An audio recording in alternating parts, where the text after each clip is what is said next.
Bueno, vamos a empezar. ¿Alguna duda, algo sobre la Araucana? ¿Ya damos el texto por cerrado o a alguien le quedó alguna cuestión? ¿No? Bueno, entonces damos el texto por cerrado. Vamos a pasar ahora a lo que es el segundo texto dentro de la unidad de épica, que yo les dije que en cierto modo era como un texto un tanto atípico porque yo no sé si lo leyeron, pero lo único que parece guardar de las características de un poema épico, ¿qué es?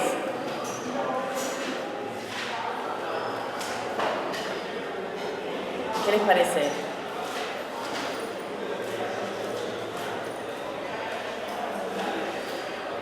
La forma, ¿sí? O sea, si nosotros lo vemos así, es un poema que está escrito en octavas. Sería como lo único que nos estaría haciendo pensar en que hay como alguna especie de diálogo, de relación, de pedido de prestado a los modelos épicos. Entonces, nosotros vamos a trabajar con la Filomena, que es un texto de 1621. Yo les comenté en alguna oportunidad que es un texto que aparece dentro de un volumen que vamos a dar en llamar un volumen misceláneo porque conjuga textos de distintas características, que también se llama La Filomena. ¿Sí? Es un volumen que sale en 1621, que es de Lope de Vega, y que en realidad es un volumen un tanto raro, pero que va como a la par de otro similar que aparece en 1624, que es La Circe. Similar en cuanto a miscelánea, similar en cuanto a organización de los textos.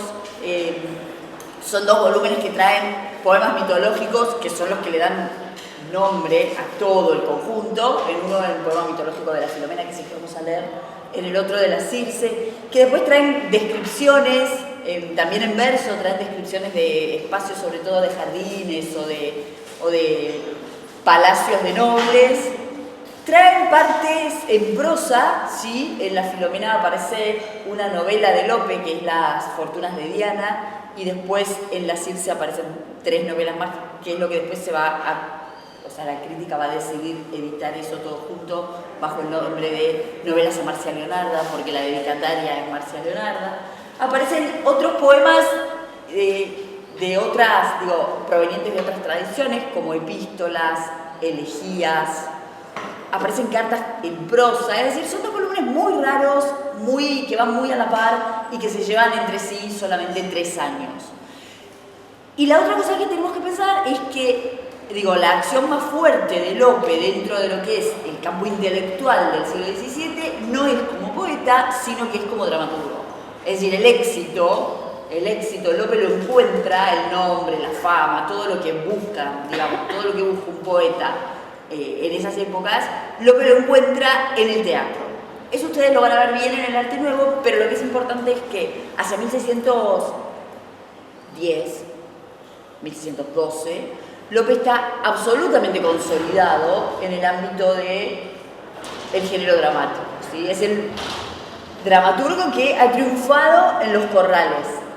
De hecho, es lo que dice Cervantes en el prólogo a sus 8 comedias y 8 entremeses. Dice, bueno, yo empecé a escribir comedias, más o menos venía escribiendo, pero apareció el monstruo de la naturaleza, Lope de Vega, y se alzó con la monarquía cómica. Es decir, Lope lo que está tratando en estos dos volúmenes, tanto en la Circe como en la Filomena, de construirse como un poeta erudito. Está tratando de disputar ahora el espacio de la poesía. Está tratando de definirse desde la erudición, que es justamente el polo opuesto a lo que lo define como autor dramático. Ahora bien, ¿qué es lo que pasa? O sea, ¿cuál es la situación contra la que Lope tiene que, por qué aparecen estos dos volúmenes en este momento, con qué están dialogando, a qué se están enfrentando o con qué están compitiendo? La situación es la siguiente, ya la habíamos hablado, habíamos dicho que entre 1598 y 1603, Lope va a publicar, va a escribir 4 poemas épicos. ¿Sí? ¿Se acuerdan que esto lo habíamos hablado? Va a escribir 4 poemas épicos. Entre 1598 y 1609 más o menos.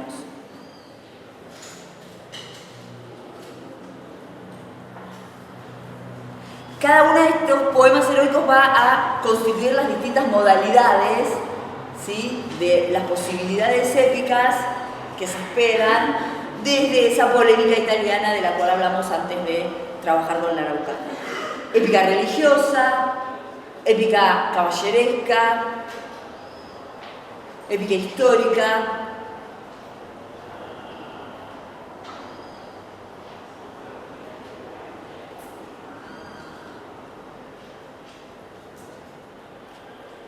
Igual. Épica histórica, ¿sí? Épica religiosa va a escribir el Isidro y Jerusalén liberada, ¿sí? Esos son los dos que escribe de épica religiosa. Después va a escribir épica histórica, que escribe la Dragontea, ¿sí? Ustedes la Dragontea la trabajaron, épica histórica de materia americana. Después va a escribir La hermosura de Angélica, que es un poema épico con materia caballeresca. Entonces escribe esos 4 poemas con esas 3 materias, digamos. Todos siguiendo los modelos formales de lo que es la poesía épica. ¿Sí? Ninguno de estos poemas logra constituirlo como un poeta exitoso. Seguramente porque son fórmulas que ya están en un proceso de agotamiento, ¿sí? La fórmula genérica sobre todo.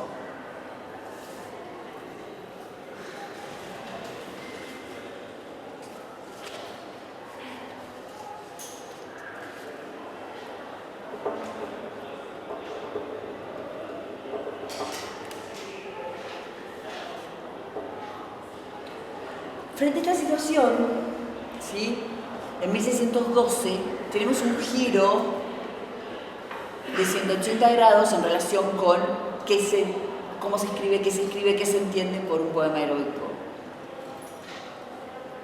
El género épico muta hacia la fábula mitológica, ¿sí?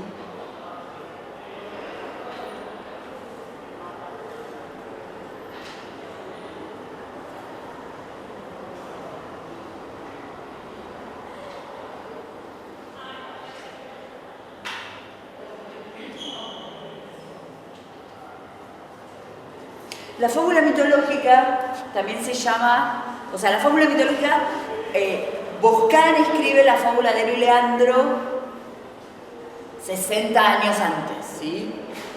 Ese sería como el inicio del género. Pero después es Góngora el que lo construye, ¿sí?, como el lugar en donde está, digamos, metamorfoseándose el poema épico.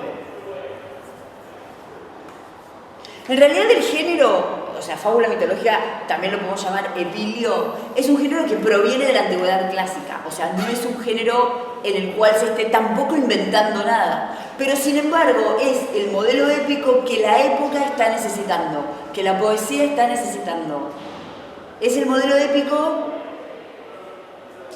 que se adapta mejor a la materia con la cual en estos momentos está experimentando la ya poesía barroca, ¿sí?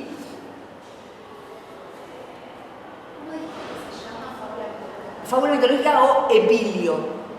Epilio. A ver si tengo que marcar.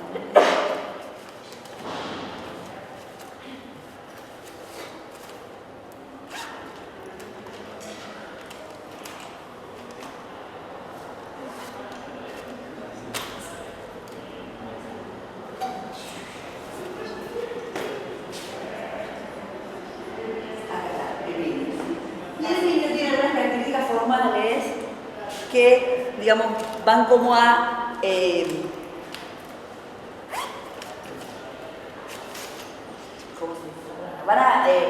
simplificar, ¿sí?, muchas de las cuestiones de trabajo con la materia en lo que es el poema épico. Por ejemplo, el epilio tiene una sola acción, ¿sí? Hay una sola unidad narrativa. A esa sola unidad narrativa confluyen una pluralidad de personajes, pero la unidad narrativa es una.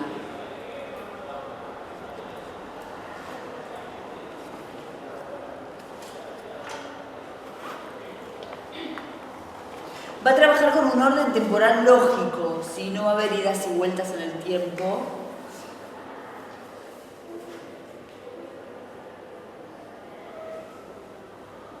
Va a haber discursos en estilo directo.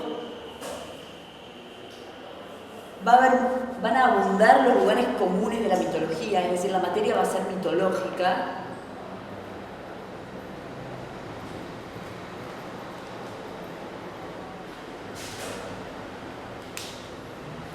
Y el tema del amor va a prevalecer sobre cualquier otra historia. ¿Sí? Esa sería como una descripción de los puntos fundamentales del Epílogo.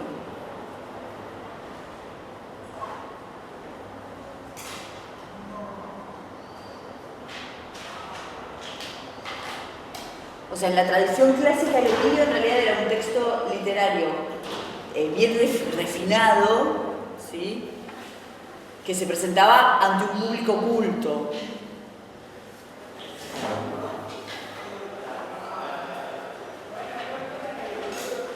Por ejemplo, un ejemplo serían las bodas de Tetis y Peleo de Catulo, por ejemplo, ¿sí? Ese sería un ejemplo de Epílogo.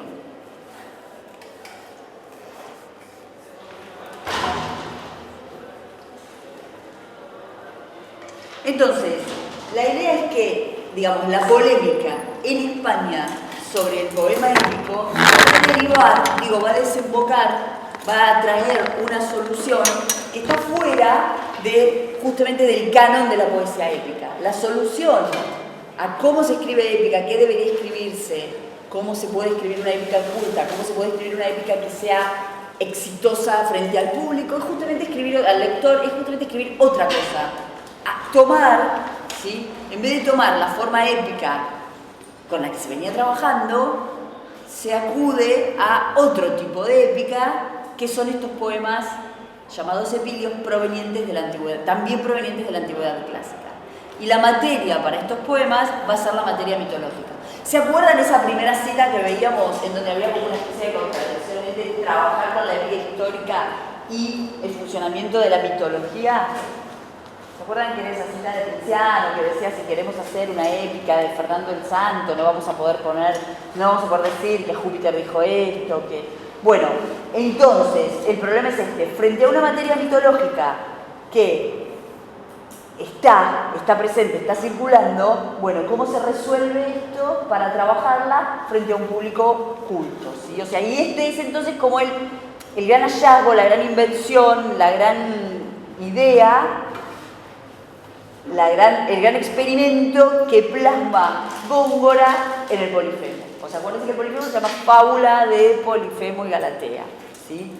Entonces, lo que va a hacer Góngora en 1612 es justamente a partir de esto erigirse, construirse, presentarse como el poeta capaz de dar cuenta de todo ese universo, como el poeta erudito que es capaz no solamente de trabajar con esa materia mitológica, sino que es capaz de esa materia mitológica adaptarla a un molde cercano al modelo de la épica, producir un nuevo tipo de poesía épica y por añadidura construir con eso una nueva lengua poética.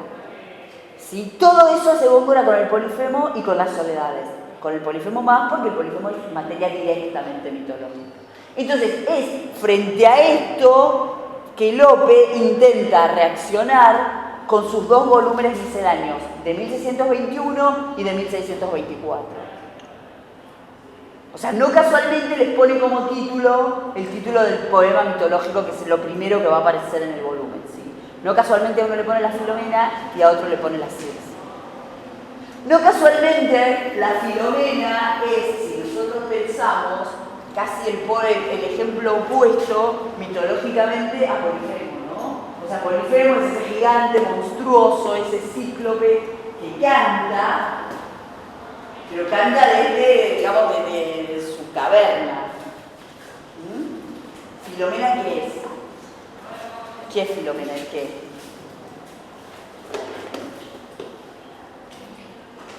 ¿El qué? Es el ruiseñor. ¿Sí? Filomena es el ruiseñor. Entonces,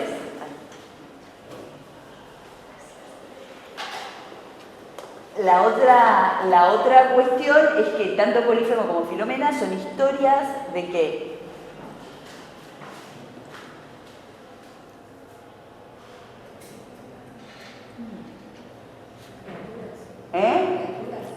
Criaturas. Pero criaturas, ¿qué les pasa? No, a Polifemo no le pasa nada, pero... Son historias de la metamorfosis, ¿sí? Filomena se transforma en ruiseñor y la historia de metamorfosis que cuenta Góngora en el Polifemo es la metamorfosis de Asis en Río, ¿sí? O sea, Polifemo, enamorado de Galatea, ve cómo Galatea está con Asis, entonces lo que hace es tirar una piedra, la punta de una roca, entonces, antes de que llegue le pega a Asis, entonces lo que hace Asis es, lo que le pide Galatea a su madre, es que lo transforme a Doris, que es una ninfa. Y entonces lo que hace Doris es transformarlo en río. Entonces, Polifemo lo que nos cuenta es la metamorfosis de Asis en río. Y la Filomena, la historia de Filomena, lo que va a contar es la metamorfosis de Filomena en ruiseñor. La metamorfosis de Progne, que es la hermana de Filomena, en golondrina. La metamorfosis de Tereo, que es el sujeto, digamos, que es el violador y es el que provoca toda la historia, se va a transformar en Aubilla. O sea, es una metamorfosis de personajes en pájaros. Entonces, el ruiseñor es como el pájaro que canta, digo, pensando en esta diferencia entre Polifemo y Filomena. Polifemo es el gigante que canta, es como un cíclope monstruoso que canta desde las cavernas, que tiene una linda voz, ¿sí? Porque hay un verso del Polifemo en donde Polifemo dice Galatea, escucha mi voz por dulce, aunque no por mía, ¿sí? Pero, digo, Filomena es todo lo otro, o sea, es la linda voz, el lindo pájaro, es como que desde la elección de la metamorfosis que se va a relatar, está presente la idea de esta oposición, de este confrontar con la fábula de Polifemo y Galatea, ¿sí? Entonces, ese sería como el contexto de producción de la Filomena, un contexto en el cual la poesía épica tradicional, tal como la conocemos, digo, la épica histórica, la épica filipina, como vimos en la araucana, la épica religiosa, la épica, todo tipo de poema épico está como agotado en su ciclo genérico. Entonces, frente a estas búsquedas, lo que hay es una elección, una opción por trabajar con otro tipo de poema épico, ¿sí? Con otro tipo de molde genérico. Molde genérico que también se encuentra en la antigüedad, o sea, no es que se está inventando un modelo genérico. ¿Sí? Entonces, a partir de ahí, esa es la deriva de la poesía épica y eso es lo que logra plasmar Góngora en 1612 en la fábula de Polifemo y Galatea. Una vez hecho esto, Lope está además intentándose construir como un buen escrito, intentando correrse un poco del espacio del dramaturgo que triunfa frente al público. ¿Se acuerdan de que el público en realidad? Lo van a ver cuando trabajamos en el nuevo, pero en realidad el público ¿cuál es la característica del público? O sea, ¿cuál sería la diferencia entre el interés de los lectores y el éxito del público del jornal? Es más inmediato la recepción. La recepción es mucho más inmediata, es mucho más masiva, pero ¿cuál es el problema? Que la 3/4 de ese público es un público analfabeto. Entonces, digo, triunfar frente a ese público en realidad no te da, no te ubica en el lugar de la erudición, un montón de capacidad de conocimiento, un montón de cosas que en este momento, o sea, lo que está tratando de encontrar. Está tratando de encontrar, ¿por qué? Porque está tratando de encontrar un buen mecenas, pero también lo que está tratando, que es algo que trata toda su vida y no lo logra nunca, es de acceder al puesto de cronista real. Entonces, todos esos elementos, más distintos frentes de polémica que se le van abriendo, ¿sí? digo, por diferentes perspectivas. Por un lado está la polémica de Góngora por el lenguaje poético, no solo por el lugar del poeta, sino por la construcción de una lengua poética. Es decir,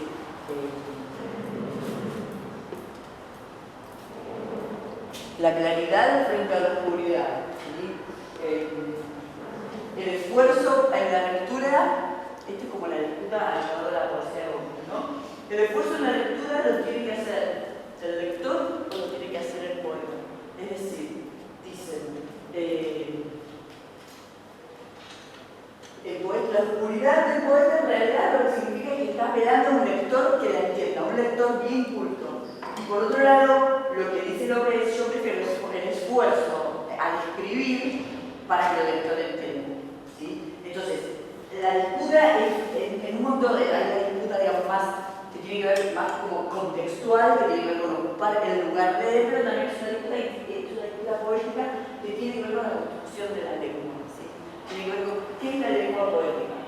Entonces, dentro de todo este circuito que está inmerso en la Filomena, y el otro lugar, digo, el otro frente de batalla en el cual está inmerso es en la polémica contra los neoaristotélicos. Pero esa polémica contra los neoaristotélicos en realidad es una polémica que no viene del campo de la poesía, sino que viene del campo del teatro. Porque otra de las cosas que hace Lope, también lo van a ver en el teatro, es en su teatro romper con la perspectiva aristotélica. Sobre todo en lo que tiene que ver con la dirección de géneros. Entonces, lo que crea Lope es como una fórmula de la tragicomedia. Junta elementos de la tragedia con elementos de la comedia. Entonces, hay una serie de textos de textos de perspectiva que lo que hacen es polemizar alrededor de esas obras que ya están escritas. Entonces, la Filomena también se inserta de lleno dentro de esa polémica contra los neoaristotélicos.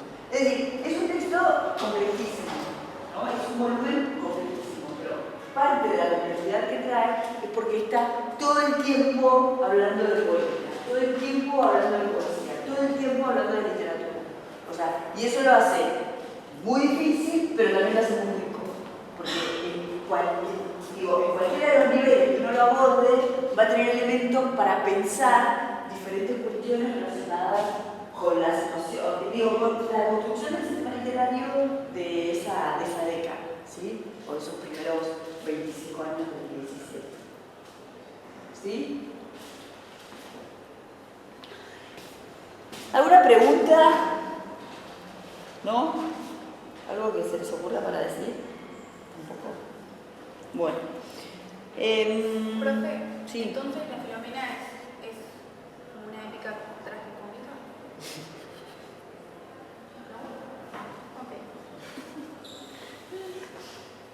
¿No? Ok. No es como una épica tragicómica, es re trágica, pero... No, lo que yo decía es que, pero pará, porque nosotros vamos a trabajar en la primera parte. La segunda parte de la Filomena es... Esperá, no, ya tengo.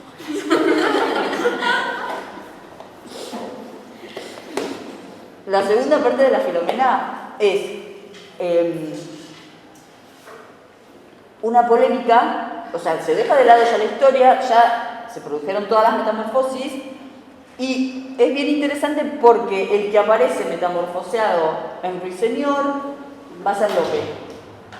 Y entonces va a tener una serie de padrinos que van a ser otros pájaros y van a polemizar contra Torres Rámila, que es el que escribió una de estas preceptivas en contra del teatro de Lope, de esto de la tragicomedia. O sea, la Filomena no es tragicómica, pero en su segunda parte tiene los ecos de esta polémica acerca de la tragicomedia. ¿Me explico? Sí.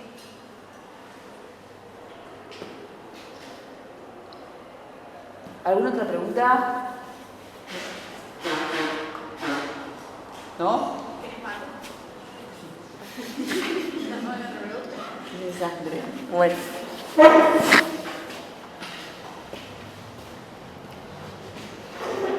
Bueno, y para que tengan una idea, lo que nosotros podemos pensar es que, bueno, en el epilio también algo que me olvidé decirles es que tiene mucha importancia la voz femenina, ¿sí? Mucho más que la poesía épica, y la voz femenina tiene como mucha más importancia. Y lo que podemos pensar es que si nosotros trazamos una línea que sea Polifemo, Filomena, ¿sí? Polifemo, bueno, otra serie de textos pues derivan del Polifemo de otros autores, pero no lo vamos a ver así. En realidad, podríamos pensar en un primer lugar en donde estaría una suerte de experimento con este tipo de trabajo, con la mente ontológica, que ¿cuál sería? Claro, la tercera sobre todo, ¿sí? O sea, todas esas historias que están contando, que están bordando las ninfas en la Edda de la Tercera, las podríamos pensar como un buen antecedente de Polifemo y sobre todo de Filomena. O sea, yo no sé si tienen presente la historia de Filomena, pero Filomena, su violación la teje, ¿sí? O sea, es la manera que tiene para contar que la violaron. ¿Por qué? Porque Tereo, después de violarla, le corta la lengua. Entonces no tiene voz. ¿Sí? Entonces ahí tenemos como un nexo súper directo con las historias de las ninfas de la Edda de la Tercera. Después hay otro montón, ¿sí? O sea, la lengua de Filomena pone roja la hierba y acuérdense que estaba todo ese juego en la Edda de la Tercera entre el blanco, el verde y el rojo. Bueno, un montón de elementos. Pero bueno, es dable pensar en realidad que que Garcilaso, de haber vivido mucho más tiempo del que vivió, a lo mejor hubiera escrito, como lo hizo Buscán, una fábula mitológica, ¿no? O sea, en ese trabajo con la materia mitológica estaría presente esa idea. La otra cuestión, para que tengamos en cuenta, es que hay una autora que se dedica al epilio, sobre todo se dedica al epilio gongorino, y lo que va a decir es que la materia mitológica, la materia ovidiana, mayormente, perdí el coso, lo debo guardar en la cartucha. Mayormente la materia mitológica proviene de Ovidio, después vamos a ver cómo se hace esa línea de proveniencia, y lo que dice es que en esta época se produce lo que se puede llamar la crux ovidiana, ¿sí? En el barroco. ¿Qué es la crux ovidiana? La crux ovidiana es que el Ovidio que se maneja en la Edad Media es un Ovidio moralizado, ¿sí? Es un Ovidio que sirve para la... Estoy como encerrada, ¿no? Es un Ovidio que sirve para la moralización, ¿sí? Para moralizar. Es un Ovidio del cual se sacan como enseñanzas. El Ovidio que funciona en el Renacimiento es un Ovidio en el cual el hombre renacentista lo que trata es justamente distanciarse del Ovidio leído por la Edad Media y acercarse directamente y utilizarlo, digo, más como materia estética, ¿no? Dejar un poco de lado la moralización. Materia estética. Sí, dejar un poco de lado la moralización. El barroco se encuentra entonces en esa crux ovidiana, en el cruce entre una moralización que no le puede ser ajena, porque pensemos que tenemos toda la contrarreforma atrás, pero por otro lado tenemos la idea de trabajar con la materia como materia estética. Entonces, esa sería la crux ovidiana que tratan de sintetizar los poetas cuando trabajan con la materia mitológica. ¿Qué autora es? Ay, no lo puse. Si quieren, subo el artículo, tiene dos artículos, se llama Sofía. Y tiene dos artículos, uno más específico sobre Polifemo y otro más general sobre el epilio barroco. Ese, si quieren, se los puedo subir acá. Eso. Se lee bien.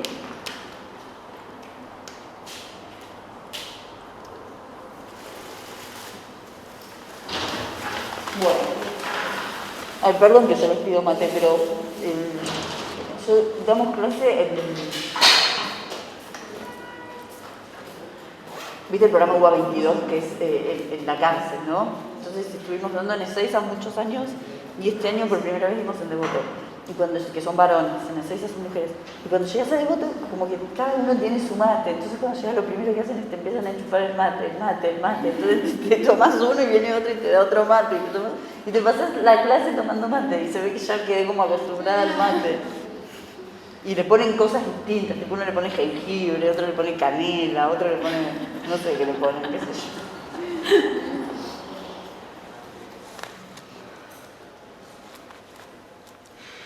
Bueno.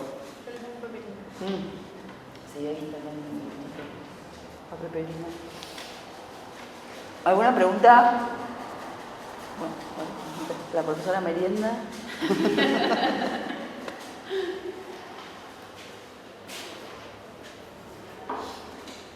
Bueno, si les parece podemos arrancar directamente con el texto, así vamos viendo, creo que no me olvido de nada, así características más como generales para decirles. No, lo único si quieren podemos hacer como una especie de... hay un artículo de una autora que se llama Almudena Zapata, que lo subo al campus, que lo que hace es recorrer la tradición de la leyenda de Filomena, o sea, la tradición de la historia de la metamorfosis en España hasta Lope de Vega, ¿sí?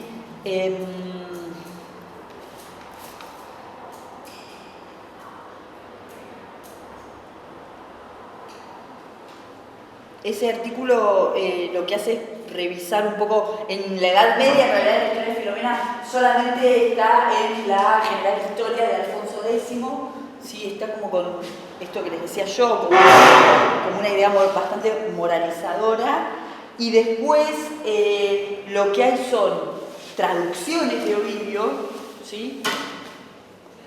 Y seguramente Lope se haya basado en la de Bustamante, pero eso ustedes lo van a tener todo en el artículo de Almudena Zapata. O sea, no hay una tradición muy dispersa, digamos. Está esta presencia dentro de la general historia en la Edad Media, y después tenemos 3 traducciones de Ovidio y una que seguramente es la que siguió López porque era como la más difundida.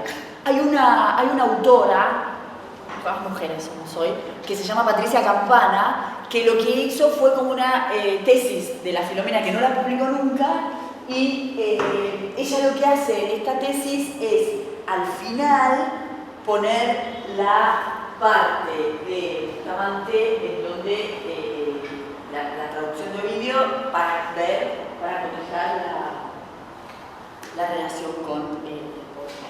Después lo que ha hecho es una serie de obras de teatro, algunas trágicas, otras cómicas, otras también cómicas, pero digamos que después hay otros poemas, pero no hay una tradición, no es un tema muy transitado, digamos, ¿sí? Son temas como bastante acotados y bastante puntuales. Bueno, entonces si les parece podemos como arrancar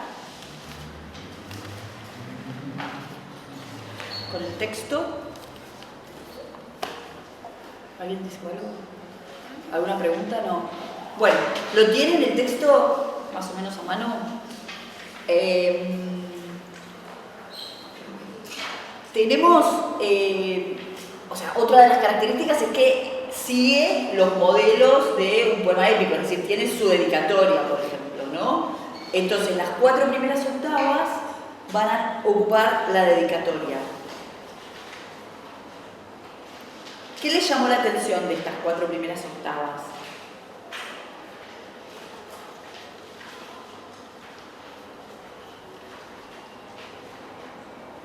Bueno, la de 3 aún no está.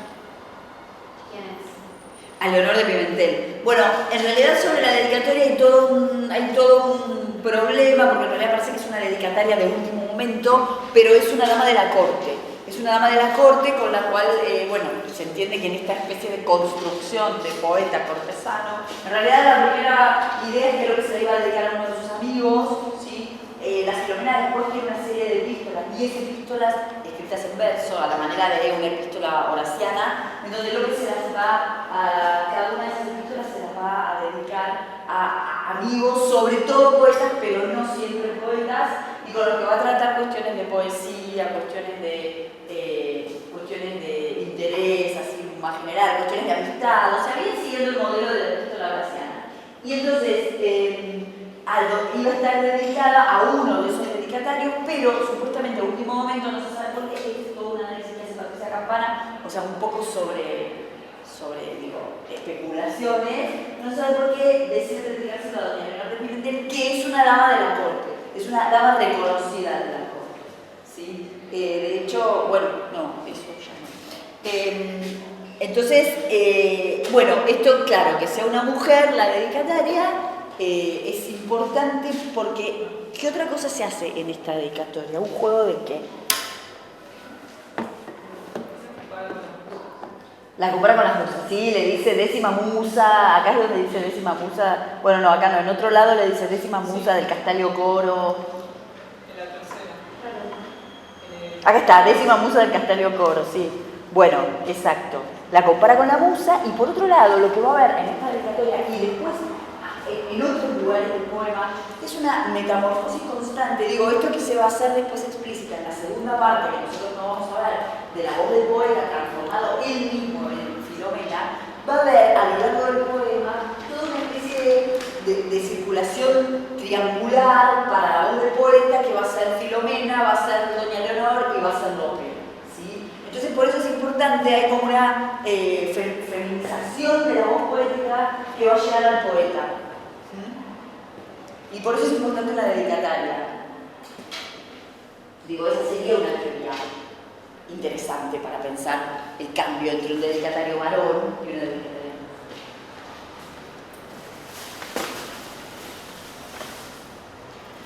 Dulcísima de amor ave engañada, reina del aire de su región primera, alma sin cuerpo en sola fundada al principio de la verde primavera.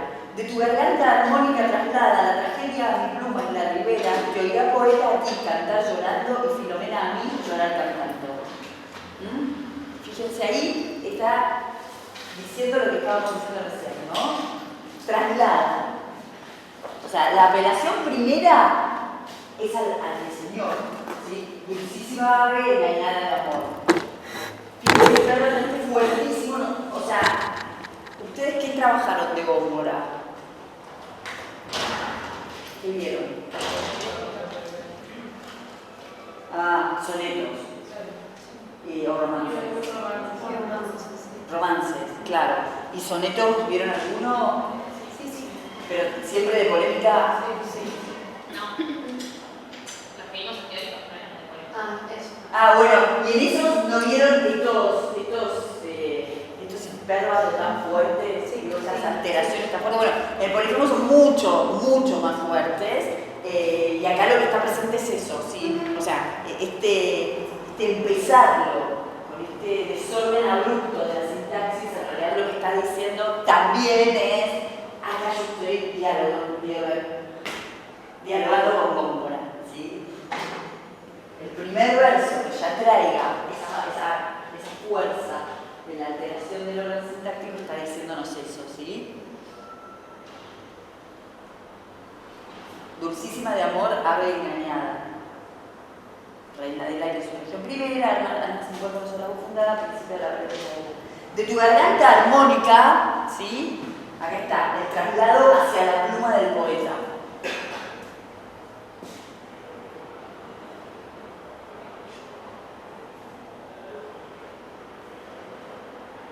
El poeta lo que hace acá ya empieza borrándose tras una máscara, ¿sí? Esto es importante, ¿por qué? Porque le va a servir para esas máscaras siguientes en el poema, pero también es importante porque hay, digamos, como que las lecturas más nuevas sobre la poesía de Lope, las lecturas más tradicionales sobre la poesía de Lope, si ustedes vieron la polémica, ustedes saben que fueron lecturas como bien biógrafas, ¿no? Fuertemente biográficas, que lo que hicieron fue dividir la producción poética de Lope en ciclos, ¿sí? Y los ciclos esos, ¿cómo se llamaban? Le ponían de acuerdo a supuestamente las mujeres que en esos momentos Lope estaba enamorado. Entonces, lo que hace la crítica más moderna es decir, no, acá no hay una lectura clasista, acá lo que hay es una construcción del poeta a partir de una serie de máscaras. Nuestro seguro mío, trabajadores de Kimberly-Clark, una fábrica en conflicto con la asociación, con fondo de lucha. ¿Puede pasar? ¿Hablan 2 minutos?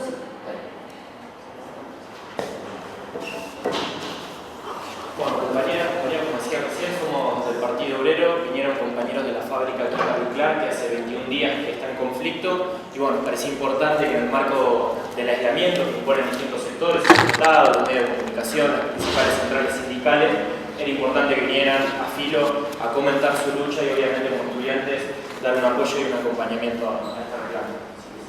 Bueno, como decía el compañero, somos trabajadores de Kimberly-Clark de la planta Bernal, que es la planta que quieren cerrar esta multinacional que opera en 80 países. En Argentina tiene 3 plantas, la nuestra la que fabrican el papel higiénico Scott, Kleenex y Magic. Hace 21 días, por medio del gerente general de Latinoamérica, comunican el cierre de nuestra planta en el plan de reestructuración global que pretende cerrar 10 plantas a nivel mundial y reducir 5.500 puestos de trabajo con la consecuencia y el impacto que tiene sobre nosotros. En este caso, nosotros estamos quedando en la calle por una decisión arbitraria de la empresa que no aduce ningún tipo de crisis. De hecho, en las últimas audiencias dejaron ver y ellos discutían sobre el tecnicismo del preventivo de crisis, que es la herramienta con la cual nos quieren dejar en la calle, porque discutían con el Ministerio de Producción diciendo, bueno, nosotros no tenemos crisis, no podemos decir que estamos en una situación crítica, sino que es una decisión negativa para garantizar la rentabilidad a largo plazo. Es decir, que sobre la base de su rentabilidad nosotros perdemos nuestra fuente de laburo, no podemos llevar la comida a nuestros hogares. Yo soy uno de los compañeros más jóvenes de la fábrica, tengo compañeros que tienen más de 40, 50 años, que es muy difícil que se reinserten en el mercado laboral, pero por eso justamente la respuesta fue muy contundente. El día que se anuncia el cierre, se votó la ocupación de la fábrica. Hoy llevamos 21 días ocupando la fábrica, somos alrededor de 80-90 trabajadores que vamos rotando en diferentes turnos para poder garantizar nuestra fuente laboral, que son las máquinas, que también había un interés muy grande porque nosotros nos vayamos a nuestra casa para poder vaciar la fábrica. Nosotros impedimos esto con la ocupación.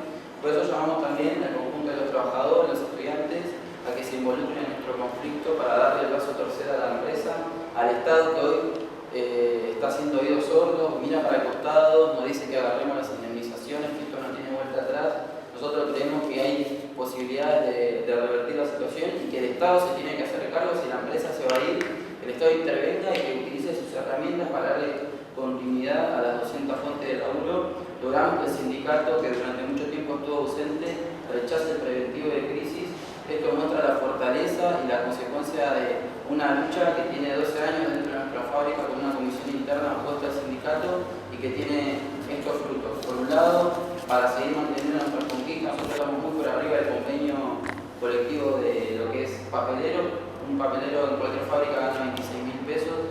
Nosotros hoy en una categoría inicial son 45.000 pesos, lo cual hay una diferencia muy grande y es una de las tantas cosas que se quieren llevar a cabo. Nuestras condiciones de laburo, nuestra fuente de trabajo, y no queremos permitirlo. Así que tenemos 2 redes sociales, que es en Facebook, Trabajadores de Kimberly-Clark en Lucha, y en Instagram tiene un nombre bastante similar y fácil de encontrarlo. El lunes tenemos una audiencia muy importante que convocamos a todos los trabajadores y estudiantes a acercarse, es en Callao al 100, para darle el brazo a torcer a la empresa y poder triunfar en esta lucha. Así que muchas gracias, profe, por el tiempo.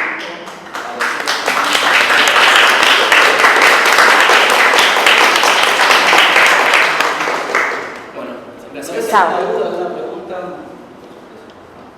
No, a mí tampoco me dicen. Cuando les digo eso tampoco me dicen nada.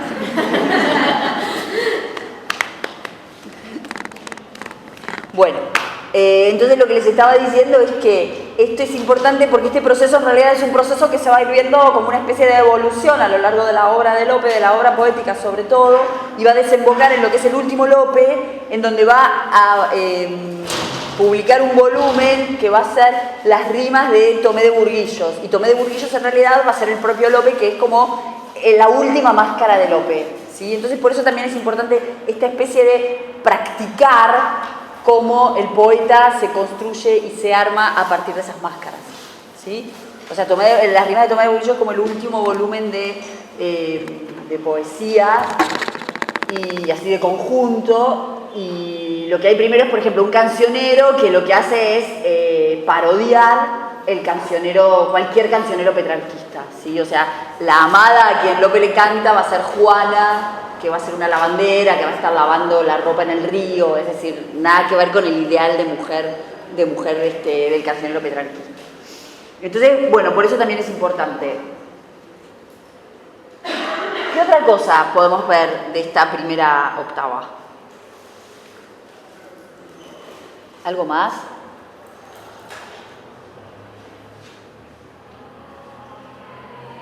Este cantar llorando y llorar cantando, ¿sí? O sea, ya lo vimos que es un tópico, acuérdense que terminaba así la araucana y todo, pero fíjense cómo esto lo que nos va a traer también es un poco la idea de lo trágico, ¿no? Que es lo que recién yo les decía a Valentina, ¿no? Lo que yo recién le decía a Valentina, que la Filomena va a tener un componente trágico bien fuerte. Ah, eso, otra cosa, me olvidé decirte cuando habías preguntado esto, lo de si era tragedia o era comedia, que no, que nada que ver, que no está, no podemos definir nada al respecto, pero esta primera parte está dividida en 3 cantos. Y lo que dice un crítico que lo tienen para leer, que se llama Pedro Ruiz, va a decir que esta división en 3 cantos, en realidad, lo que está trayendo es la división en 3 actos de las obras de teatro. O sea, eso era la otra cosa que te quería decir y me había olvidado. Bien, si en ramo de laurel, si en olmo verde, trinando dulcemente estás agora, que el invierno feroz el rigor pierde, y el mes de Marte se consagra a flora, desciende al valle, así jamás te acuerde tu virginal temor la blanca aurora, cantaremos los dos entre las flores, tú quejas en desdén, yo en nieve amores. ¿Y esto? ¿Qué suma esta segunda octava?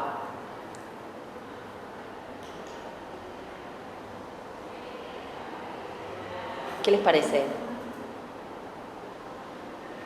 Bueno, en esta octava habla de cómo se ve físicamente el pájaro. Como que si antes no estabas segura de quién era Filomena y estás segurísima de que es un pájaro. De que es un pájaro, perfecto. ¿Y por qué? ¿Cómo te das cuenta de que es un pájaro? Porque dice que estás en el ramo del laurel. El ramo de laurel en olmo verde. ¿Y a qué nos están haciendo pensar estos 2 lugares en donde puede estar el pájaro cantando? Bueno, los laureles del poeta, un poeta laureado, y por otro lado el laurel como el símbolo de ¿qué? De la poesía épica, ¿sí? Entonces tenemos la presencia de la épica con el laurel y el olmo. ¿A qué tipo de poesía nos lleva? ¿Qué dijiste? Sí, pastoril, exactamente. Entonces fíjense que con esos 2 árboles tenemos ya la presencia de esos 2 elementos genéricos que van a ser fundamentales en la construcción de la Filomena. La épica como género al cual se está mirando para reelaborarlo, ¿sí? Al epilio. La poesía pastoril como género que todo el tiempo va a estar presente en la construcción de los espacios, en el amor como tema principal, en la mirada que hay hacia Garcilaso y sobre todo hacia Anécdota Tercera, en el manejo de la mitología, que le vendría entonces por una doble línea, por la línea del epilio, pero también por la línea de la pastoril.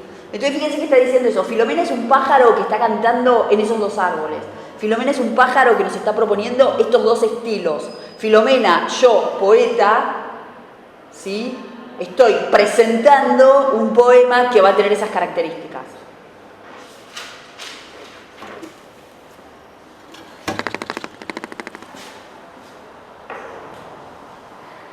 ¿Qué más?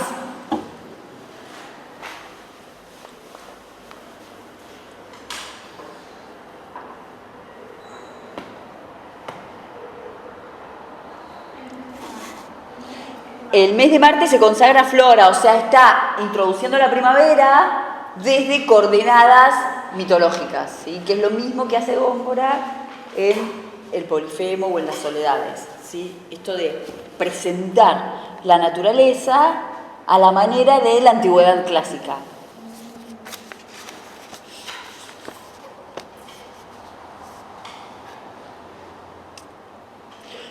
Tú quejas en desdén, yo en nieve amores. Ahí, ¿qué está haciendo? Está mostrando el tema que va a cantar, ¿sí? Y otra vez está escindiendo la voz poética. Cantar llorando, llorar cantando, tú quejas en desdén, yo nieve amores.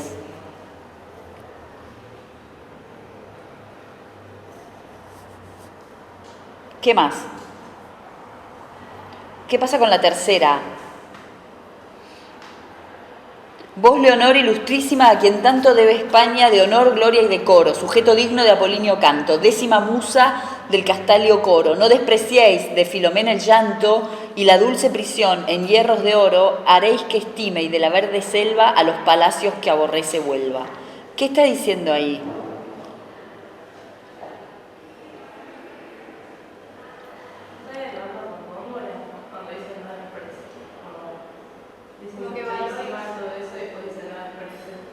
No despreciéis de Filomena el llanto. ¿Por qué interactuando con Góngora?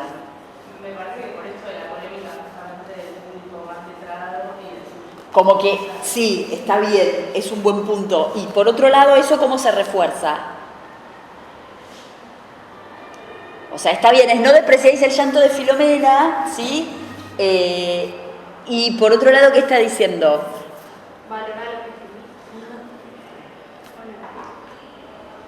También hace un paralelo entre la ciudad y la selva. Bueno, ahí está, ese es un tópico, vamos a engancharlo con lo que... ¿Vos cómo te llamabas? Sí, Lana. Con lo que está diciendo ella, eso es un tópico, ¿no? Que es el tópico del menosprecio de corte y alabanza de aldea, ¿sí? Es el tópico del, si quieren, el Beatus Ile Horaciano, ¿no? Escribo en el pizarrón.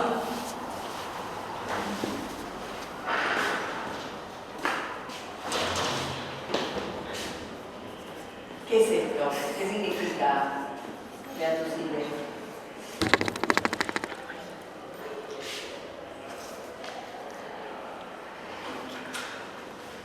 ¿No?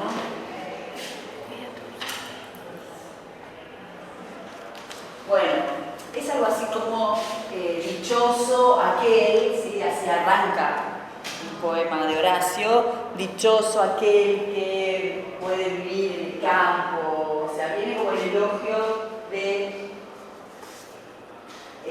los que pueden permanecer en el campo en un momento en que el emperador los va a sacar del campo para repartirlo a los soldados. Entonces Horacio escribe una serie de églogas y una arranca con el Beatus Ile. De ahí queda el tópico del Beatus Ile, que es un tópico que se reformula con el menosprecio del corte y la alabanza de aldea, ¿no? Esto de ¿cómo se dice? El elogio de la vida pastoril frente a los engaños de la corte, la mentira, bueno, todas estas cuestiones que se encuentran en la corte. Pero fíjense que es re interesante esto, porque lo que está diciendo es, no despreciéis el canto de Filomena. O sea, no lo despreciéis y ¿qué es lo que vas a hacer? ¿Qué es lo que se va a lograr? Que Filomena vuelva al palacio. ¿Sí? Fíjense lo que está diciendo, que vuelva al palacio y abandone la selva. O sea, se está invirtiendo ese tópico. Entonces lo enganchamos por la idea de no despreciéis mi canto, no despreciéis mi poema, mi materia es tan valiosa como las fábulas mitológicas que vinieron antes, y ahí lo que decía la compañera con respecto de Góngora, y por otro lado es, al no despreciar esto, el poeta va a poder volver al palacio, ¿sí? Va a poder constituirse en un poeta cortesano.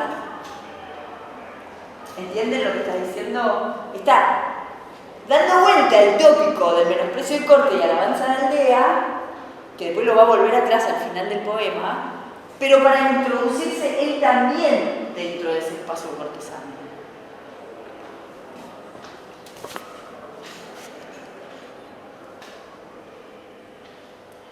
Y de la verde selva a los palacios que aborrece Huelva. Es decir, la dedicataria va a ser la que tenga en sus manos la posibilidad de que suceda esto, de que el poeta entre a palacio y de que la historia de Filomena abandone la selva por donde anda y vuelva también a su prisión en jaula de oro.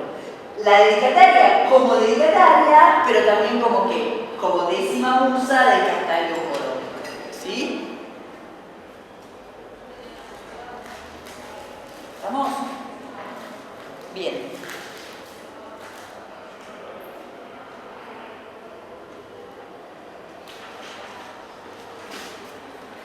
Qué mal podrá mi voz, mi humilde acento, hablar del sol que en vuestro cielo mira, si aún no permite ofensa al pensamiento, y al mismo amor privilegiado admira, conténtese la fe del rendimiento, pues a serviros solamente aspira, y cante Filomena, aunque presuma, con imitar su voz, hurtar su pluma. ¿Sí? Fíjense que cierra la dedicatoria otra vez con esta especie de quién canta, quién no canta, de quién es la pluma, de quién es la garganta, ¿sí?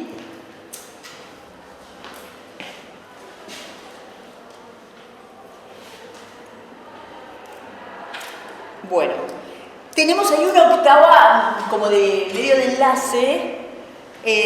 Atreveréme yo, si soy mi genio, a decir cómo fue princesa y ave, o clara luz o estrella que mi ingenio miró de trino con aspecto grave. Yo que canté del Ménalo y Partenio y transformada angélica suave, trágica voz, aplicaré sonora a la primera lengua de la aurora. Bueno, y acá en realidad en esta octava, ¿qué es lo que está diciendo? Está como dando una especie de linaje de su poesía, se está como poniendo en una línea de poeta que se está legitimando por estas obras. Entonces cuando habla del Ménalo y Partenio, está hablando de la Arcadia, que es su primera, es como la primera novela de López, una novela pastoril en 1598, sí, es una novela pastoril. Y después está haciendo referencia, fíjense, a la hermosura de Angélica. Entonces fíjense que otra vez lo que está haciendo es jugando con esas dos líneas de la poesía pastoril y la poesía épica. Otra vez está haciendo lo mismo. Bueno, eso. Y después, nada más. Para estas 5 primeras octavas es esta construcción de poeta desde la dedicatoria y desde estos otros elementos.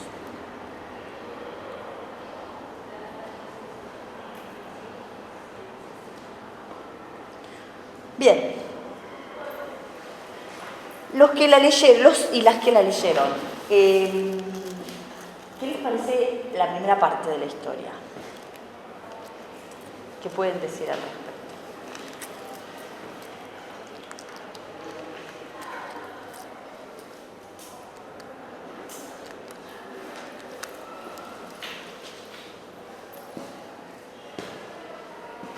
Al principio no habla directamente de la Filomena, digo, el Procne casándose con... No, ¿de qué habla? Como que pone muchos nombres, así que no presté mucha atención. Pero es como que me narra la guerra. Claro, perfecto, sí. O sea, arranca con unas octavas que tranquilamente podrían estar introduciéndonos un poema épico, ¿sí? Porque fíjense que está llevando adelante todos los recursos que uno esperaría en una épica bélica, ¿sí? En una épica, digamos, tradicional. De la abrazada margen de Aqueronte a la luz se atrevió por ver los quiebras la furia de la guerra, Tesifonte, crinada la cabeza de culebras, es decir, nos está poniendo, o sea, nos podría poner a Marte, a Pelona o a uno de estos personajes que anticipan las batallas, y acá nos está poniendo a la furia de la guerra, a Tesifonte, ¿sí? Crinada la cabeza de culebras. Y está ubicándolo además geográficamente en un espacio identificable con un espacio de la antigüedad clásica, que después vamos a saber que es Atenas. También sabemos que es Atenas porque sabemos que Filomena es una doncella ateniense, ¿sí? O sea, conociendo la historia sabemos que esto va a estar ubicado en Atenas. Pero lo que se preocupa es justamente de dar esta ubicación desde tópicos bastante cercanos a las descripciones previas a las batallas de la poesía épica, ¿sí? Armado Pandión, su gente ordena, contra Lisandro, rey de Macedonia, enmudece la paz, la guerra suena, ¿sí?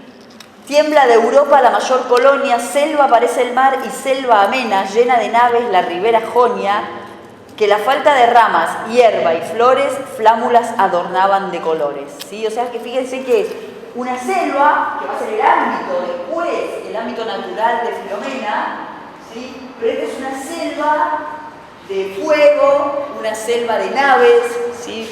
Una selva de elementos que están construyendo una batalla.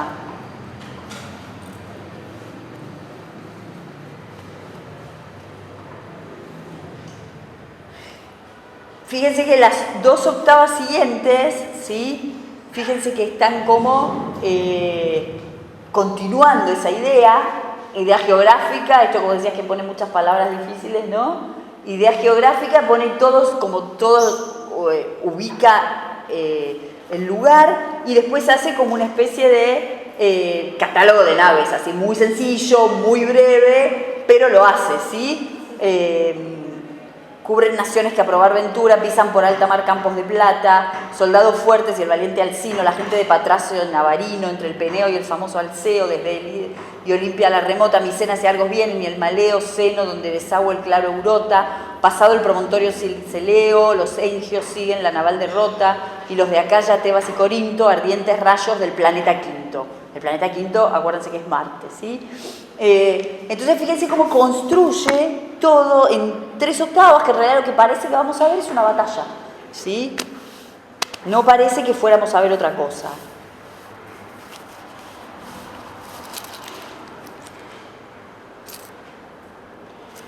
Y sin embargo, la batalla se resuelve sin resolverse, ¿no? O sea, porque en la octava siguiente, en realidad, con lo que se hace hincapié, ¿con qué es?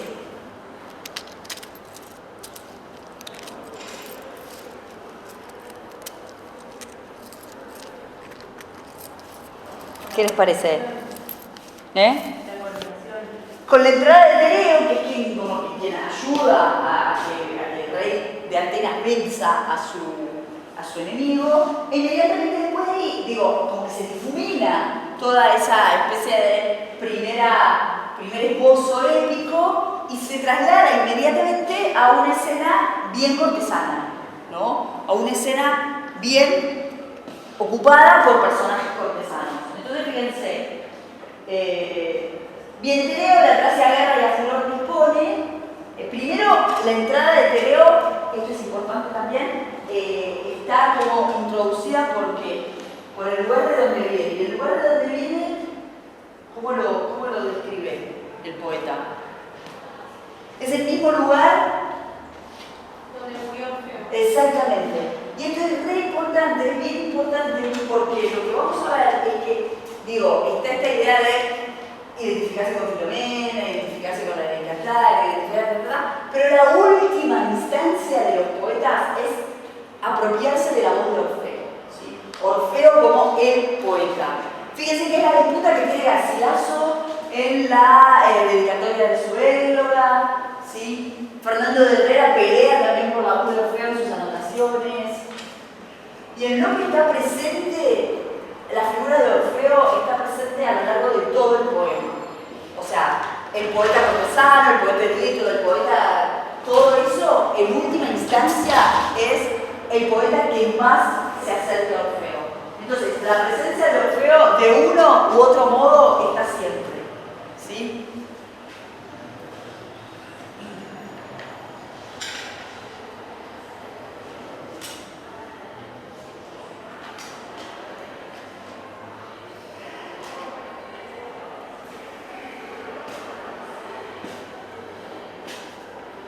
Y la presentación de Jesús de Tereo es como un personaje cortesano, ¿no? No sé si ustedes lo marcaron, pero fíjense que está presentado así. Y por otro lado, lo que está también inmediatamente corrido es el espacio. Y accedemos, ¿sí?, a un espacio en el cual tenemos otra vez un lugar que en realidad nos remite más a los espacios caballerescos, ¿sí? A los palacios, a los lugares de torneos, ¿sí?, de justas. Es decir, hay un desplazarse de los escenarios épicos que parecía anunciar al principio hacia un espacio que tiene que ver más con la construcción del espacio en la corte, la construcción del espacio de los caballeros. Cuando hablamos de escenarios así cortesanos, también hablamos de los caballeros, no solamente de la corte. Hablamos también de los caballeros, hablamos de los nobles, hablamos de todo ese montón de todo ese grupo en el cual esta también es una manera de construirse como poeta erudito que quiere entrar están ahí, ¿no? Demostrando conocimiento por el espacio, ¿sí? Hay un artículo que es súper interesante que lo que dice es que los nobles en esta época, especialmente el Conde de Niebla, el Duque de Berga, es decir, aquellos a los que Góngora les dedica sus poemas mayores, lo que hacen es como acopiar caballos, poemas, o sea, manuscritos y cuadros. Entonces, como que es también esto pensar en entrar a partir del objeto, no solamente del texto como texto, sino del objeto manuscrito en este círculo de 3 o 4 nombres. Entonces es un poco también esto, ¿no? De demostrar un conocimiento de esto. La otra idea importante que podemos pensar es que este desplazamiento inmediato de Tereo, de héroe épico a caballero cortesano, por otro lado también lo que podría estar pensando es, nos podría estar ya anunciando una idea de un caballero que no va a estar en el ámbito en el cual se debería desarrollar, ¿no? Como que también sería como un esbozo de un personaje que va a ser un personaje que va a traer complicaciones. Y la otra cosa importante es que de esta octava, es que es una octava en un caballo cuya clina enlazan, es una octava que si ustedes leyeran el Polifemo, es una octava que la podríamos encontrar en el Polifemo, es decir, hay como un manejo del lenguaje que tiene que ver con una cuestión de manejar el lenguaje de ese modo, pero hay otro manejo del lenguaje que tiene que ver con tratar de imitar a Góngora, ¿sí? No imitarlo por imitarlo, sino imitarlo por demostrar la capacidad de escribir de una manera similar, ¿no? En ese aspecto.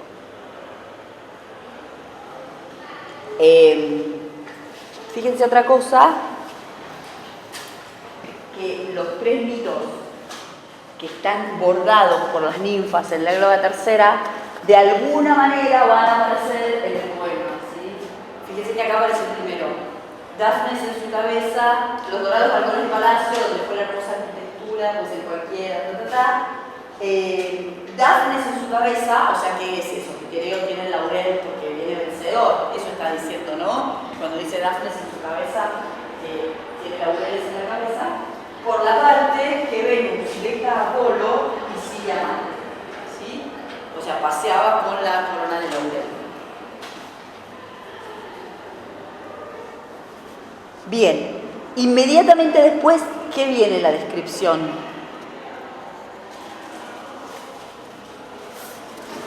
De las damas, ¿sí?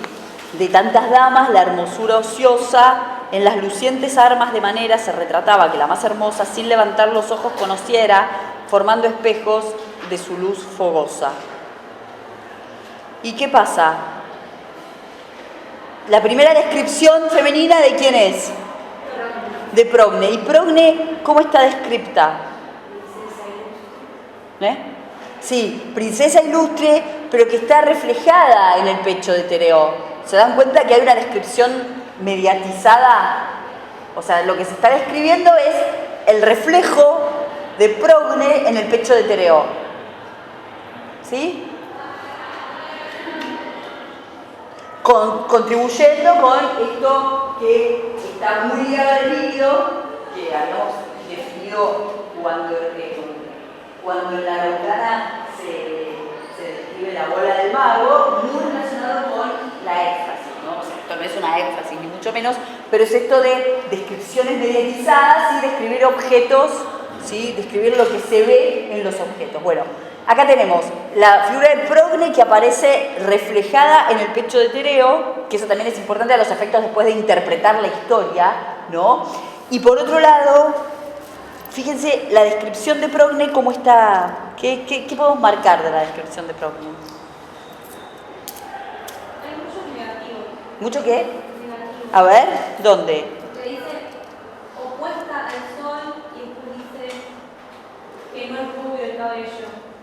Dice, desconociera en su divina cara, opuesta al sol, su resplandor la nieve. ¿Y eso qué quiere decir? Que la cara como es, pero muy blanca, ¿sí? O sea, blanca de blancura, no de palidez. ¿Sí? ¿sí? O sea, a pesar de que no está el sol, compite con la nieve, ¿sí? O sea, el término de comparación de la cara es la nieve, ¿sí? O sea, digo, pálida, blanca como una cosa positiva. Ah, positivo. Claro, re positiva, ¿sí? O sea, compite con la nieve.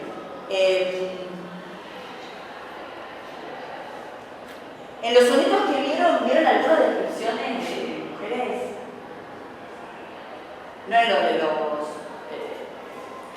en los prácticos vieron la polémica y en los teóricos vieron los sonetos, lo otro o algo más. Así. Y nos traemos la Bueno, en los que vieron en teórico, algunos había de Capellini y eso, ¿no? Bueno.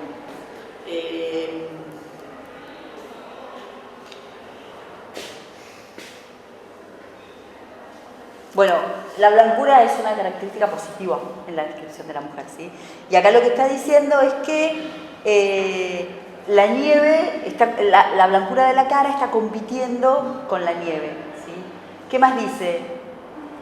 Bueno, que el cabello no es rubio. Esto es bien interesante porque vamos a ver que en comparación con la descripción de Filomena, a la descripción de Brownie siempre le falta algo, ¿no? Entonces acá lo que le falta es que, digo, esas descripciones femeninas tópicas, siguiendo la tópica petrarquista, que el cabello es oro, que al lado del cual el oro, ese soneto que dice oro bruñido al sol relumbra en vano, es decir, el extremo del brillo, que es el oro brillando al sol, relumbra en vano frente al cabello de la dama, ¿sí? Bueno, ahí está, le falta, fíjense que le falta hacer rubio, el cabello no se atreve, comienza en pardo y el trigueño pagando en rizos lo que al sol le debe. Sol de sus ojos, que le crespa luego para mostrar la vecindad del fuego. Pero es como la vecindad del fuego, ¿sí? En realidad no es que, y además es una cosa más como de las ondas, que puede ser que crepiten como crepita el fuego, ¿no? En realidad no es una cosa que sea un cabello tan brillante. Digo, esto tiene que ver con la descripción de Filomena que está en el bolso, ¿sí? A su dosel estaban coronados de 2 arcos sin cuerda tan serenos y en tanta luz y actividad templados que hacer su fuego más matarán menos. Esto habla de las cejas, ¿sí? Y después la boca en 2 claveles animados sin envidiar la grana a los amenos campos de las mejillas que a las rosas prestaran sangre a no quedar celosas. Y ahí que está, a las rosas prestaran sangre. La comparación con la rosa, pero también podemos pensar que de algún modo está ¿qué? La historia de quién, de Adonis y Venus, ¿sí? Un poco, después más adelante vamos a la descripción de Filomena, ¿sí? Sale progne a la mesa y de la mano conduce a la divina Filomena, ángel por hermosura en velo humano, gloria a los ojos y a las almas pena. Pintar la Zeusis presumiera en vano, pero pudiera retratar a Helena sin que hurtaran jazmines y claveles a 5 perfecciones sus pinceles. ¿Qué está diciendo acá? Primero está diciendo que Filomena es un ángel de hermosura, ¿sí? Después, ¿qué está diciendo? El pintor Zeusis, ¿sí? Que es un pintor que siempre se menciona, un pintor de Grecia, que siempre se menciona cuando se quiere hablar de un pintor. ¿Qué le pasa a Zeusis? ¿Qué dice?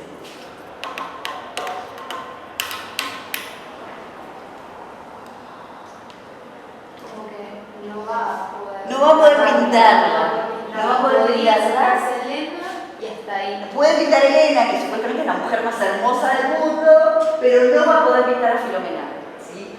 Y esto es bien interesante porque después viene la descripción de Filomena, pero es una operación muy similar a la que va a hacer el poeta en el episodio previo a la violación de Filomena. Va a decir, esto yo no lo puedo contar, esto no se puede, no lo va a poder contar nadie. Es decir, hay como un entrar y salir de la materia que se está contando, y en este caso ocurre con la belleza de Filomena. En el otro caso ocurre con la violación. Y esto también es interesante, ¿por qué? Porque lo que nos puede también llegar a querer decir es que la voz última en la representación de toda la historia es la de Filomena. O sea, es la de Filomena, paradójicamente, sin lengua cuando tiene que bordar su historia. O sea, Filomena parece ser la única habilitada para hablar de sí misma. Y ni siquiera es para hablar, ¿sí? Es para contar de algún modo, con algún otro modo de representación. ¿Me explico? Entonces, esto vamos a verlo en paralelo cuando venga el relato de la violación, que va a pasar lo mismo. O sea, el poeta se va a correr y en realidad también tiene que ver con ese último verso de la octava bimembrado que decía: tú quejas en desdén, yo en nieve amores. ¿Sí? O sea, las diferencias también de lo que se está cantando. Pero bueno, las quejas eran las de Filomena.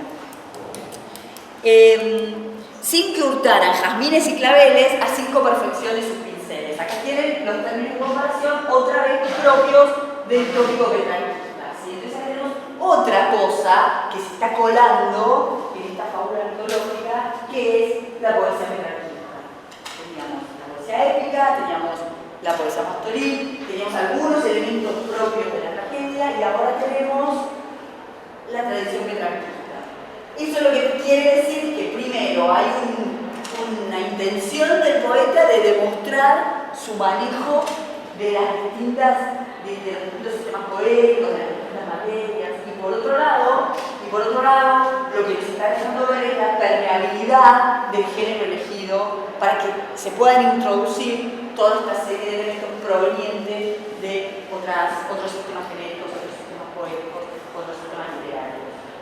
¿De acuerdo?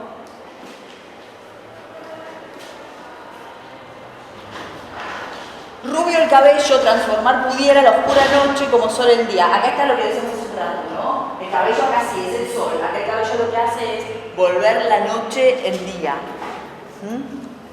La nieve humana y el de sus ojos convertir en cera la nieve humana más helada y fría. O sea, con los ojos derrite la nieve, pero no la derrite solamente, la convierte en cera. ¿Sí? Va un paso más allá. La boca donde halló la primavera, cuando el abrir al mayo desafía, la perfección de la primera rosa dejó por celestial de ser hermosa. O sea, otra vez el término de comparación de las rosas, pero acá la comparación es la primera rosa desafiando, la boca desafiando a la primera rosa de la primavera, ¿no?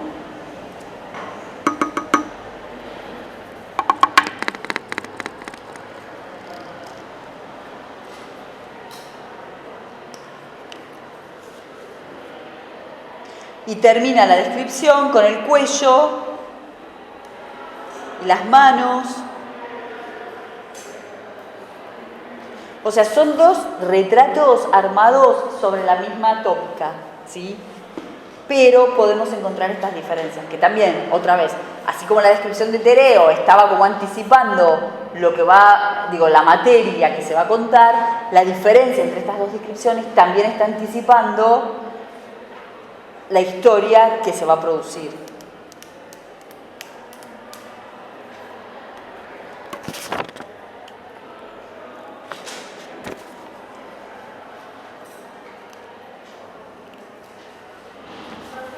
La diferencia en el relato de Filomena y de Progne. ¿Podría ser que ese reflejo de Progne en el hecho de Tereo anticipe su casamiento con él? Sí, anticipa su casamiento y lo que también podemos pensar que anticipa es esta especie de propiedad sobre Progne, ¿no? Porque el tema es también que Tereo todo el tiempo está produciendo engaños con Progne. O sea, toda la situación a partir de que, luego de la violación, ¿sí? Se produce toda una cadena de engaños. Que Filomena se murió en el viaje, que no quiso ir, toda una serie de mentiras que Tereo le va produciendo frente a Progne. En cambio, Filomena es la que, que no es posesión de Tereo, en ningún momento se refleja en ningún lado, es la que va a producir la historia verdadera, que es la historia de la violación, y son las que después van a producir el desenlace de esa historia. O sea, ahí son las 2 juntas, pero justamente son las 2 juntas que en realidad eso también está bueno pensar que el personaje de Filomena lo introduce Progne de la mano, ¿no? Viste que dice acá de la mano, lo traía Filomena, y en el desenlace también va a ser una escena, ¿saben cómo es el desenlace? Bueno, borda la tela esta, la cuenta que la violaron, en esa tela se la hace llegar a la hermana, se encuentran las hermanas, y entonces cuando están como viendo esa historia, aparece Itis, que es el hijo de Progne y de Tereo, y Progne ve la cara del hijo, lo ve representado al padre, entonces lo matan. Entonces matan a Itis y lo cocinan, y entonces después nada, viene Tereo a comer, le dan de comer al niño, y entonces Tereo pregunta, ¿y dónde está mi hijo? Y ella dice, adentro tuyo. Y entonces ahí Tereo como que enfurece. O sea, el texto tiene toda una disquisición sobre, la venganza en el hijo por la hermana, tiene como todo una especie de dilema mínimo. Y entonces ahí Tereo como enfurece, las empieza a perseguir, y ahí entonces cuando se están por tirar para que Tereo no las alcance, se transforman en aves. Bustamante, que es la versión de Ovidio que maneja Lope, añade una metamorfosis con el nombre de un color negro, porque dice que Itis, que es el niño, se transforma en faisán, porque el faisán tiene la carne muy blanda para comer. Pero esa es no es algo que esté en Ovidio. Y vamos a ver que Lope lo que hace es introducir un personaje, que es el personaje de Silvio, bien interesante ese personaje, porque es un pastor que está enamorado de Filomena, es el que lleva la tela al palacio, y cuando Silvio se da cuenta de la tragedia que se viene encima, se tira al mar. Y cuando se tira al mar, se transforma en delfín. Entonces, eso está bueno, ya lo vamos a ver eso, pero eso está bueno porque también es la manera, si Garcilaso en la Égloga tercera introduce su propia historia mitológica, al introducir la historia de Elisa y de Moroso, lo que hace acá, lo que con esta transformación de Silvio es también introducir su propia metamorfosis, ¿no?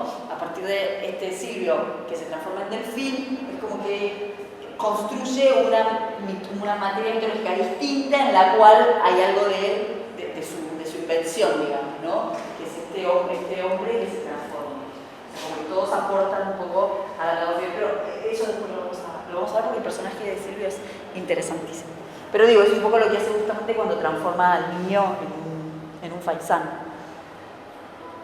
Entonces, esto también es interesante porque esto no lo hablamos y lo deberíamos haber hablado al comienzo, que la historia ovidiana de Filomena es tal vez la historia más cruel en lo que tiene que ver con accionar frente a una mujer, ¿no? Porque, la primera escena de violencia es la violación. Pero inmediatamente después viene el corte de la lengua, ¿no? Entonces son como dos escenas en donde hay una violencia, dos escenas de violencia y de crueldad bastante exageradas, y después es como una escalada de violencia, ¿no? Porque después viene la muerte de Itis, esto que lo cocinan, que se lo dan de comer al padre. Es decir, hay como toda una serie de elementos que hacen que esta historia sea una de las historias más violentas tal vez de las metamorfosis. Y tal vez por eso, tal vez eso radique un poco de la elección por parte de Lope de esta historia, pensando en esta especie de violencia contenida que hay en el Polifemo, donde parece ser todo violencia, porque, insisto, estamos frente a un monstruo, y en realidad, no es un poema tan violento porque se resuelve con una metamorfosis, hay un poema de amor entre Asis y Galatea. En cambio, esto parecería ser al revés, ¿no? Porque los protagonistas son justamente mujeres hermosas, caballeros valientes, caballeros cortesanos, y la resolución de la materia es una resolución muchísimo más violenta.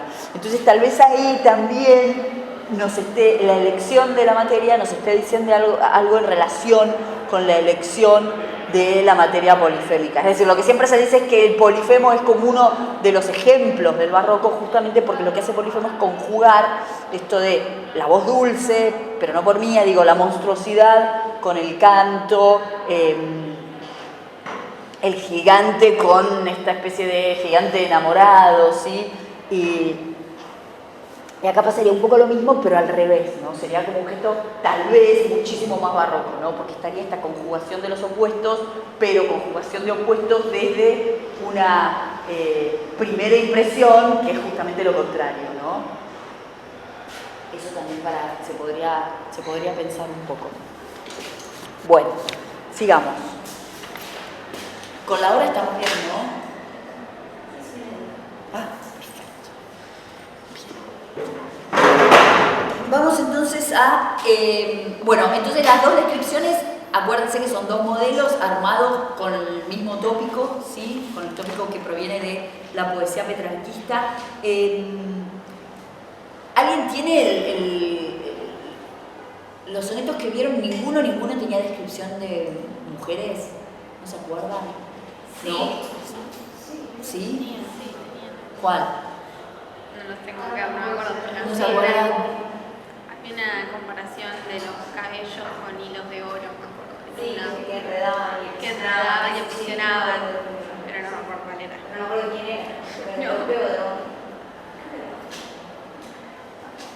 Bueno, no importa, yo para la próxima les traigo, me fijo cuál tienen y si veo que no, les traigo yo uno, para que tengan presente cuáles son como los términos de comparación en las descripciones de las mujeres provenientes del petrarquismo, ¿sí? Vamos a ver la descripción de Tereo, ¿sí? Que la saltamos porque quedaba en la mitad de las dos mujeres. Fíjense que, nada, me interesa, era Tereo un joven que encubría feroz ingenio con blandura grave, ¿sí? Esto de el encubrimiento, el encubridor, ¿sí? Y el hecho de que esté justo él entre la descripción de las dos mujeres. Exacto, que él esté presente en el medio, o sea, que la descripción de cada una la corte la descripción de Tereo, ¿no? Eso está bueno también en cuanto a disposición estructural. Cuando en el Polifemo se describe a Asis, la fórmula es la misma exactamente, dice era Asis, ¿sí? O sea, era Asis un venablo de Cupido, bueno, sigue por otro lado, pero la introducción es exactamente la misma.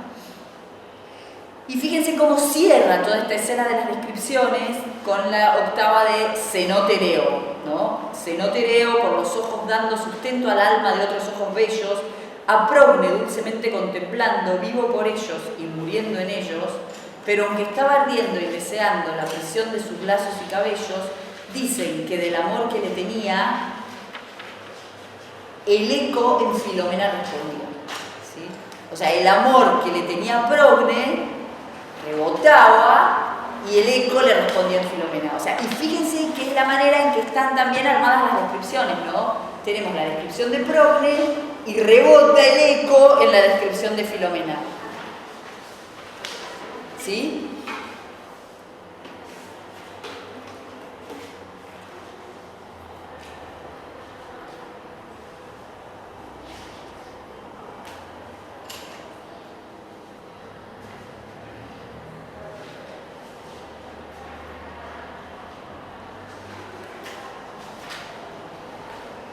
Aquella noche el viejo rey de Atenas concertadas dejó las tristes bodas, de agüeros ciertos y de enojos llenas, puesto que alegres y engañadas todas.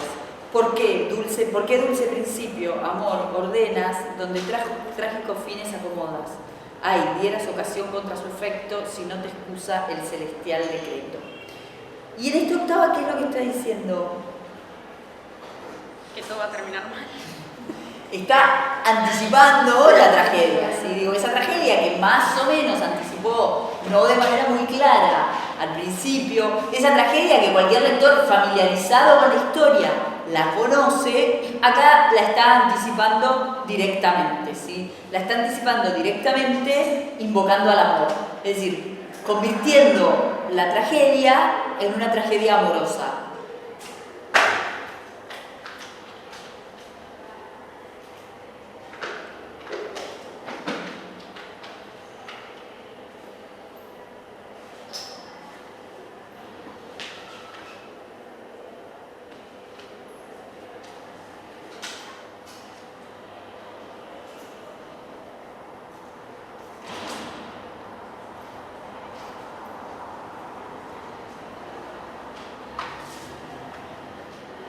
Agüeros ciertos y de enojos llenas, ¿sí? E inmediatamente después, fíjense que durante las 5 octavas siguientes, lo que van a tener justamente es 5 octavas que podrían ser una tragedia, ¿sí? En términos de que contiene todos los elementos propios de la tragedia. Lo primero que tienen, ¿qué es? Exacto. Un sueño en donde se aparece la madre de las dos doncellas, es un sueño présago, su difunta mujer bañada en ira.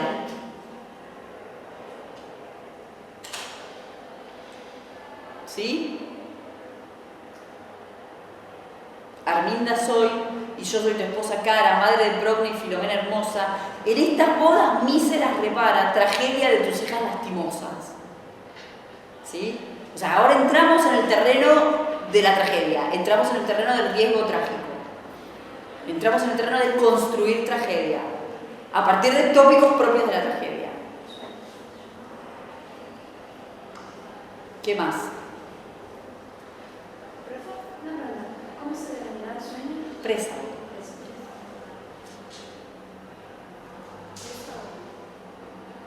¿Anoto? ¿En el pizarrón? ¿No? Pero no, pero es como un sueño agorero, digamos. Es como un presagio malo.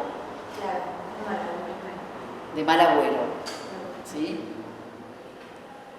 ¿Anoto?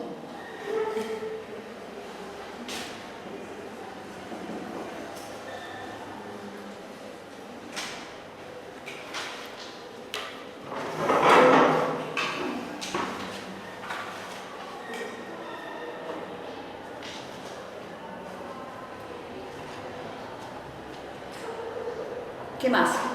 ¿Qué otro elemento hay propio de la tragedia? ¿Cómo está construida la boda?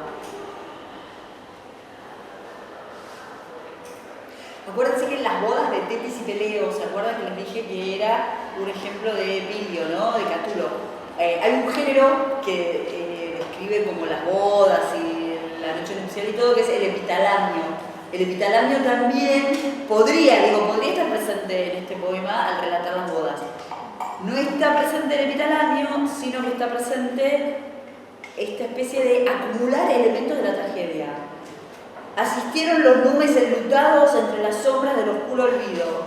Venus llorosa en el común deseo y muerta el hacha el trágico himeneo. En vez de musas, las funestas aves cantaron por los frisos y acroteras, por las pizarras altas y alquitraves, fúnebres himnos alternando fieras. Manda Tereo prevenir las naves, rimbomba el bronce herido las riberas y sale del metal la voz fingida, alma del viento y ley de la partida. Entonces, ¿qué pasó en esta boda?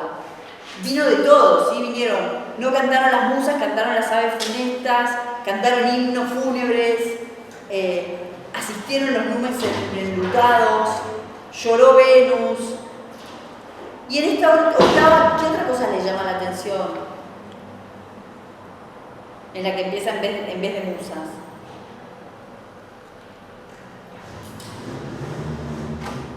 La palabra la voz fingida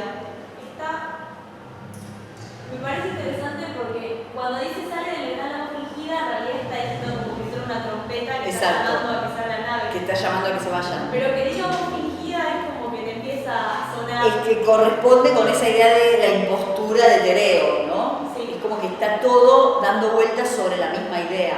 Eso se llama diseño. ¿Por qué? Porque Va, significa dos cosas. Claro, porque significa dos cosas. Sí, podemos pensar que se llama. ¿Qué otra cosa de la octava está? En vez de musas, las funestas aves cantaron por los frisos y acroteras, por las pizarras altas y arquitraves, fúnebres himnos alternando fieras. Sobre todo en esos 4 versos. ¿No vieron la literación que hay? Como con la R, ¿sí? Con la F. Como que produce un efecto, ¿no? También de riesgo trágico. ¿No?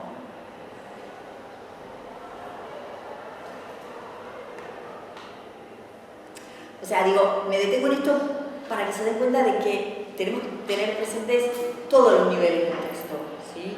Que en todos los niveles del texto vamos a encontrar siempre elementos, y más en este tipo de poemas, en donde hay como todo un cuidado por la cuestión retórica, ¿sí? Por la cuestión léxica, por la cuestión sintáctica. ¿Por qué lo de las Rs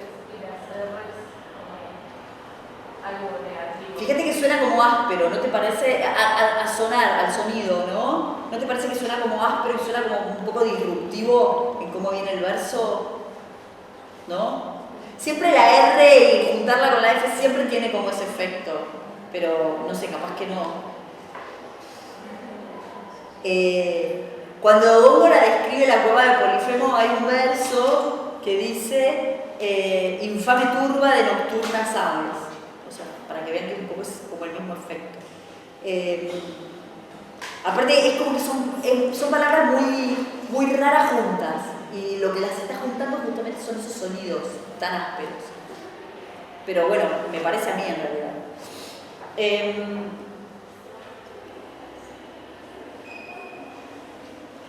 Esto de manda Tereo prevenir las naves, o sea, esa última mitad de la octava, también nos puede pensar que volvemos un poco al terreno de la épica, ¿no? En un punto. De alguna manera está como otra vez pensando en eso.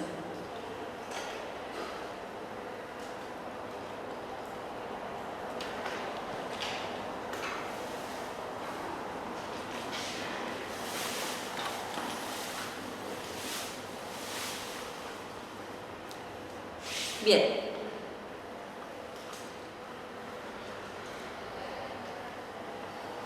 Ese primer canto, en realidad, a ver, como importante para que nos detengamos, no tiene mucho más, solo tiene, la parte como que hay un traslado del poema hacia el espacio de Progne y de Tereo. Hay como unos avanzar por parte de la voz poética de lo que va a pasar, no ya tanto como de tragedia, pero sí como ir anunciando. Otra vez está la presencia de Orfeo. Llegó Tereo con su amada esposa a la tierra en que dio cantando Orfeo pieza la selva de Estrimón umbrosa por cuya orilla viola del leteo.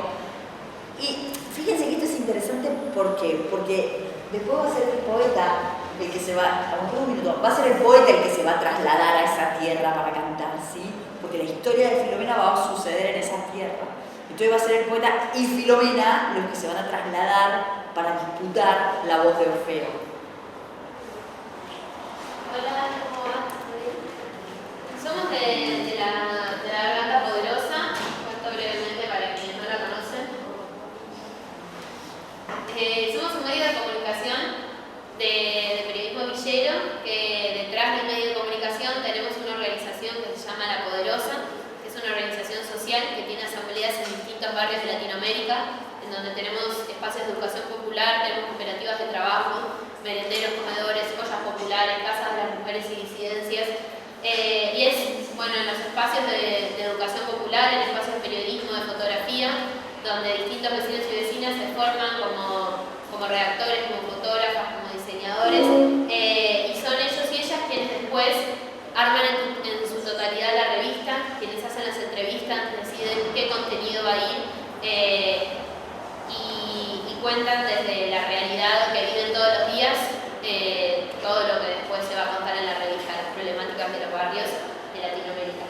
Es a través de la venta de revista, como somos una organización autogestiva y apartidaria, que nos financiamos nuestros espacios, entonces, bueno, por eso salimos todos los días a vender. Sí, la revista surge a partir de las necesidades en realidad de los barrios, de las diferentes villas de la ciudad, de dar a conocer sus problemáticas, que muchas veces son invisibilizadas por los grandes medios de comunicación masiva, porque no hacen parte de las agendas hegemónicas. Por ejemplo, para llevarlo un poco a la tierra, actualmente a raíz de la lluvia de toda esta semana, en La Matanza, en Virrey del Pino, hay un barrio que está con 1 metro de agua y eso no sale en la tele. Seguramente si fuese acá en Caballito, o Belgrano, o Palermo, sí, estaría Canal 13, Telefe, etcétera, etcétera, todos ahí. Pero bueno, a raíz de esa doble vara que hay para medir muchas de las cosas que pasan,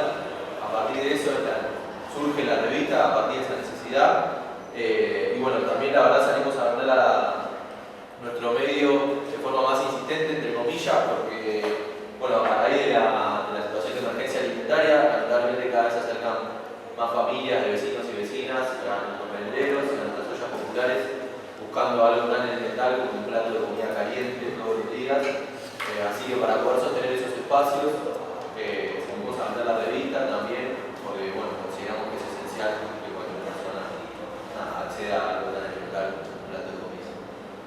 Así que... Ahora se está armando un proyecto también para chicos de adicciones, para gente también de la calle, un centro de día donde se pueda bañar, cambiar, y también está como una olla popular que se hace todos los miércoles en Pompeya, así que también quieren colaborar con colaboraciones, lo que tengan a su alcance, también nos pueden ayudar también con eso. Ahí en la revista dice Facebook, Instagram, y todo, así que todo lo que tenga a su alcance nos ayuda a nosotros también. Así que gracias, profe, por el tiempo y a todas y todos por escuchar. Sale siempre eso, está bien.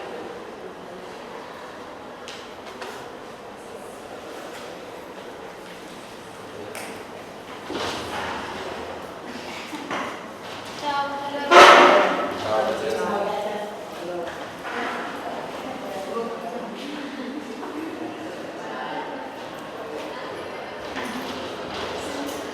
Una de mis hijas militar,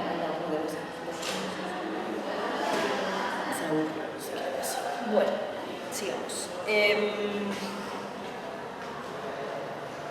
Les decía entonces que este canto tenía como, bueno, interesante esto, después tiene como una especie de historia, esto de la cronología, ¿no?, de los epilios, cronológicamente cuenta, es como bien ordenado, cuenta el nacimiento de Itis, y después, fíjense que el canto va a terminar con el llamado que hace Procne de Filomena, de traer a Filomena a su lado, ¿sí?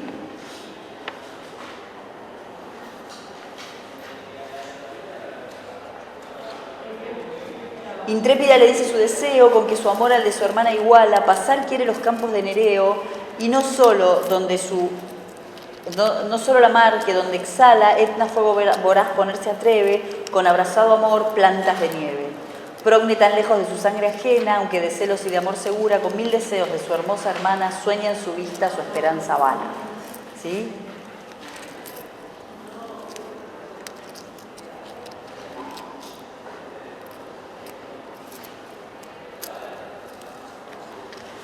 Y la respuesta de Tereo: yo iré por Filomena, a mí me toca romper las ondas, los escollos duros, donde el ático seno desemboca y Estinfalo le ofrece arroyos puros. ¿Sí?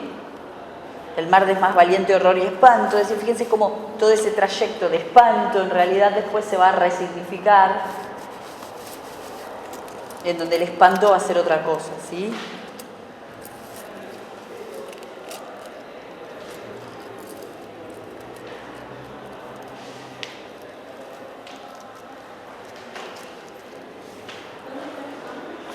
En la página 545 y después la 546 y 547, que es ahí donde va a terminar el canto, ¿no? Entonces lo que me interesa de ese final del canto es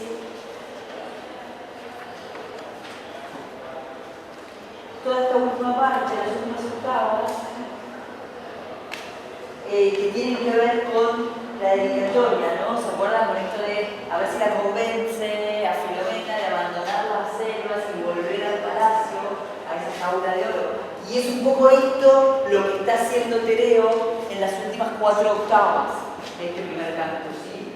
A Filomena, bueno, lo primero que pasa es que el poeta lo que cuenta es como que Tereo se enamora, ¿no?